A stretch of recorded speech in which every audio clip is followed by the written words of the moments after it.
Afternoon.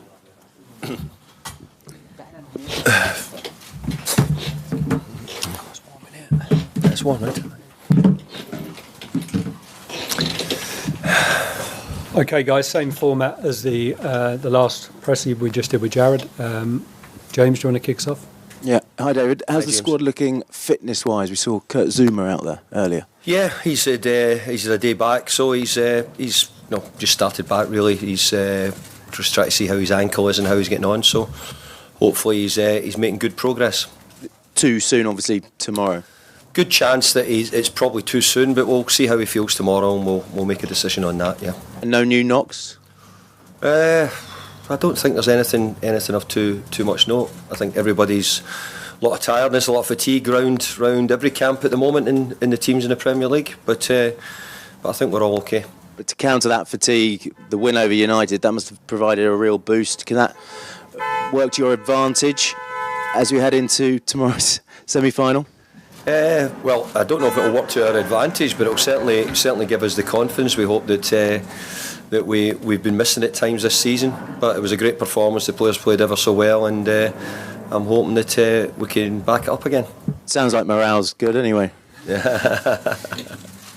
In terms of Frankfurt and the pain of a year ago, can you use that as well, it being so recent, as a motivation?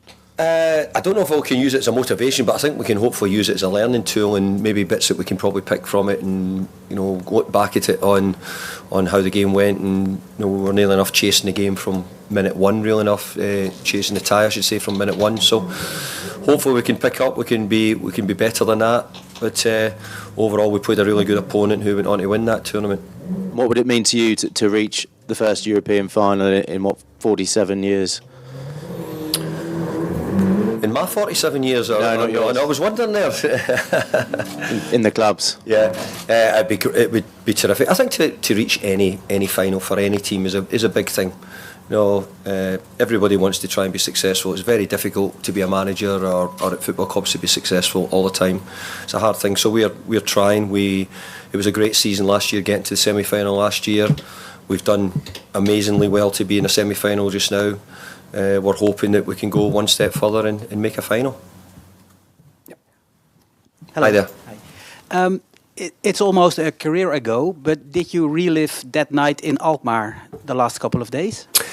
I reminded some of my staff that I had a game in Alkmaar with Everton a long time ago, when I was the manager there. So, yeah, but as the thing goes on, there's that many games. There's probably about 500 or 600 games since I last done that. So time's moved on. What about this game? Is West Ham United the big favourite? No, I wouldn't say so, because I've got a lot of respect for AZ and the way they play and what they've got. I think they're doing an amazing season. So we've got a really tough opponent. I think any Dutch teams you play are always good. I think they're always good footballing teams, well coached. So it'll be a tough game for us. Was it hard work for the scouts? Did you need to find a lot of information about AZ, or did you know something about them already? I knew something about them. I knew about their the way they're building a club, their young players, the model they follow. They've got a lot of exciting young players. They're following a way of several clubs are going, maybe a little bit towards the Moneyball side of things, signing a lot of young players, which I really like. It's a great model if it suits your club. And but I've got to say that they've got talented footballers. Their young players are doing exceptionally well. They've just won the UEFA League as well. So at the moment it looks like they're building for the future. But they've also got a very good team at this moment in time as well. Yeah. So watch out for Max Meering, the young guy who scored in the Youth League final and made the penalty against Anderlecht. It's youth AZ. Yeah, they have some terrific young players, and I saw one or two who played against Lazio in the game, but were also featuring still in their young team. So, let's be fair, it's something which the Dutch have always been renowned for, is producing young players, and their young teams have always been exceptionally good. Good luck. Thank you. Thank you. Malik. Hi, David. You mentioned fatigue there. I think this time last year, going into the Frankfurt game, it kind of felt like you're almost running out of steam with the league form. This year, it's almost the opposite. It feels like things are kind of just clicking in the league. Do you feel weirdly like you might even be taking more momentum into this game? Well, I remember Sir Alex Ferguson always used to talk about this was the time of the year where you had to be at your best, because it tends to be that games that are really important could be semi-finals, could be finals, maybe in league games you have to win. So I think having your best form at this time of the season is always a good thing. I do believe that we're playing some of our best stuff just now. I still think that we can get much better. I'm hoping that we're going to show that in the coming games. Because you obviously brought a lot of players in the summer, and so that had its own problems in terms of the transition and stuff. But do you think you're seeing the benefit now of that bigger squad? Yeah, I think I'm beginning to see what we signed, which were full internationals from different countries. Boys who had proved that they had talent and shown their worth in different other leagues. But again, coming to the Premier League at times can make it very difficult for people to settle. And it's not just us, players here. I can think of many clubs and many players who are having the same situation. But I do believe that many of them are beginning to find their way through it and beginning to understand it. And thankfully, we're doing much better. I remember you saying. Sorry, I remember you saying last year before the Frankfurt second leg that you hoped that would be your time to win a trophy.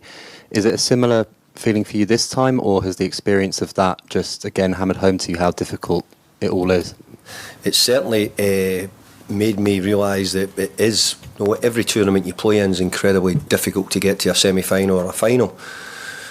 Certainly here, for example, to win any of the major trophies in the UK with the quality of the teams, we saw one of them last night playing a game.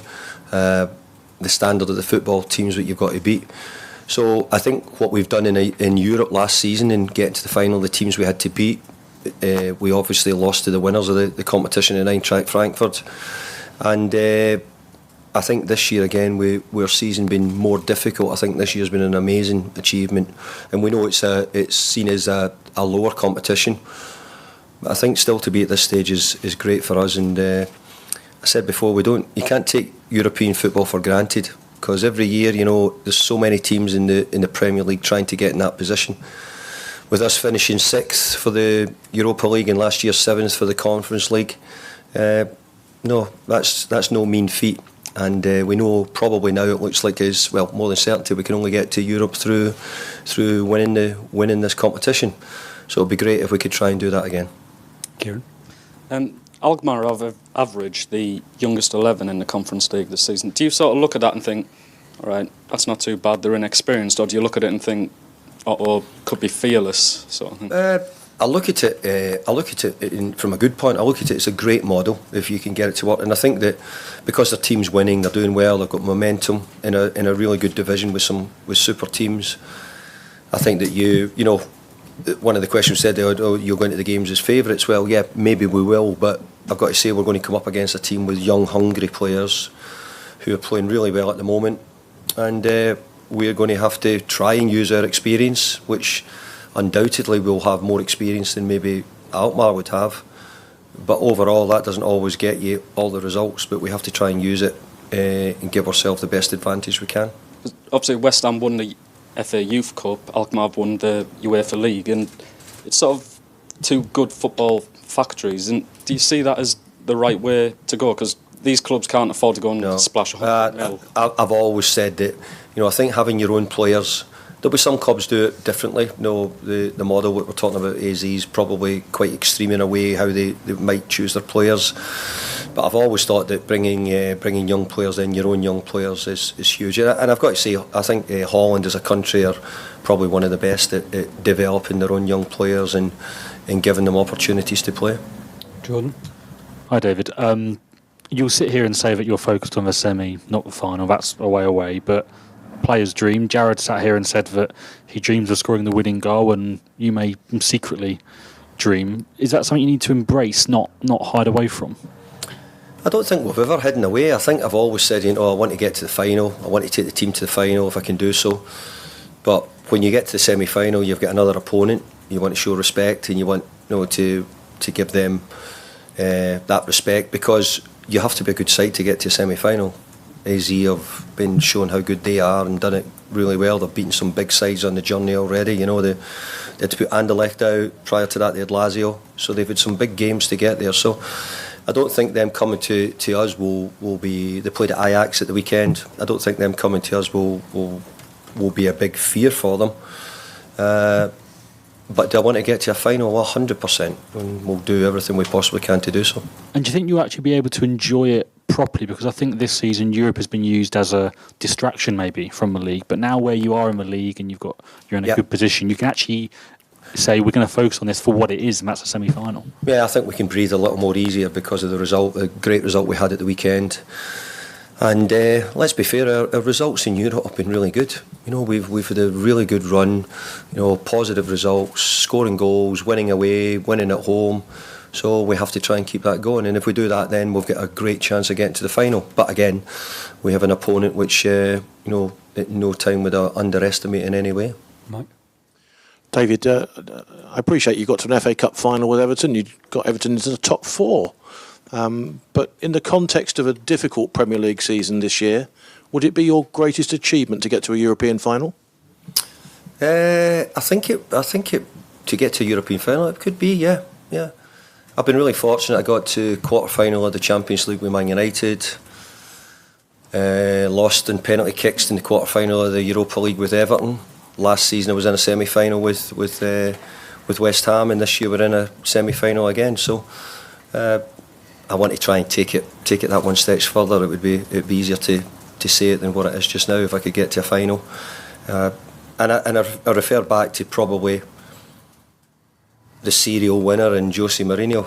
You know, the serial winner found winning this trophy so special for him, for his football club, and for me. Then I'm saying, well, you know, if ever I needed somebody to show what it's like and how hard it is, it would be Jose, and he treated it as if it was so important. So there'll be no way I'm treating it any less than that.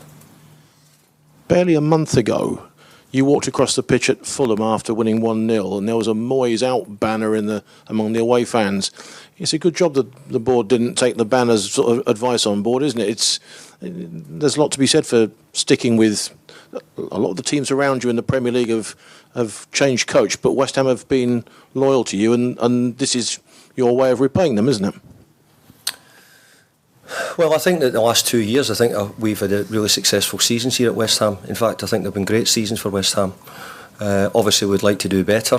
This year's been a bit disappointing in many aspects, but not this competition. This competition, we've been excellent. I would say that the board have been clever, thought about it, and I hope that they've probably realised that they've come to the right decision, and people would realise it was the right decision. So I think that overall, the support I've had from David Sullivan, Karen Brady, the Gold family, you name it, I've had great support from them, and when there was a lot of noise outside, they were incredibly supportive. Gary? Hi David, it sort of feels like this season in the league, when West Ham have had to win a game, when they've had must-win games, they have won those games. Does that give you confidence going into the latter stages of what is a knockout competition? It does, because I think we've got big players. I think we've got players who've played in big games, big competitions, and I think this is the sort of moments that they probably were thinking this season this is what it was going to be, and we've been disappointed we've not had that. This is as closest to a big occasion as we can get at the moment. So this is where you hope that your big players stand up, they come out and they show exactly what they're capable of, they showcase themselves, and if we continue playing as well as we have done in some of the recent games, we'll give ourselves every chance. And just on last year, in the first minute of the semi-final, you obviously conceded. Was that a situation where maybe it was the occasion got to the players, and have they learnt from that, do you think? I don't know if I would say it got to the players, because I thought we were actually in a good place at the time. But I think it's just one of the things in football which you hope that it doesn't happen, and you hope that you learn a little bit from it. We talk about small things which are the details. It meant that probably after a minute we were really chasing the tie after that, in a way, the rest of the game, and also having to go to Frankfurt for the second leg as well. Okay, last couple now. Russia. Yeah, David, just to follow up to that question, what are some of the lessons you hope your players would have learned from that loss against Frankfurt? Well, I think it starts from the top. Starts from me, the leader. Your emotions, how you deal with them. I got myself sent off in the second game, and which I didn't think helped my team. But we were up against it at that time. We were down to 10 men, and things that we'd felt hadn't gone particularly well for us. So I still think that's something we need to control. We need to look to do better at that. We play in a league here which is probably still got the most physical element to it than there is in any other European competition, which is admired and respected all throughout the world because of the speed of the game, the tempo, the intensity, the ball and time play. All those things are really important to Premier League football. Quite often when we get to games like this, we're not quite sure what we're going to expect regarding decision making, how it's going to go. So it's something which we have to be able to adapt to and find ourselves changeable. And I think also the learning points are, watch that you don't do anything stupid. Make sure that you're giving yourself every chance in the game. In terms of your recent interaction with fans, how often do they talk about the Conference League and how proud they are of the club reaching this far in Europe? It's incredible. The West Ham supporters are bumping into it all saying, wow, and the amount of people who are coming to the game. I mean, we're probably, I don't know what it'll be, it was 65,000, just 62,500 at the game, which is incredible for this league. And to be fair, there'll be very few clubs, I've said this before, all around Europe could get anywhere close to that level of support. So it shows you how much it does mean. We're fully aware of it, and I find all the West Ham supporters really, really buzzing that they've got a chance of getting to a final. I actually think last year, being in the semi-final, everybody was thrilled by it. We were disappointed we didn't make the final, but we're hoping that we can go one step better this year and reach the final. And last for me, David, Lucas Paquetá spoke to the club's in-house media earlier this week, and he said you promised him you would dance if the club were to win the Conference League. So you practicing a dance moves in front of the mirror? It'll be that dad's dancing again. I'll be out. Don't worry about that. But I don't know if I promised them it, but I don't want to dance with those Brazilians. I've seen their moves. So let's hope that there's an opportunity to try and do that. I'm sure you've got a few moves up your locker. Always have done. Bit of that disco fever stuff. I think a bit of that in the bag. I think it's a good time to end. Thank you, everyone. See you later. Thanks. Cheers, lads. Cheers.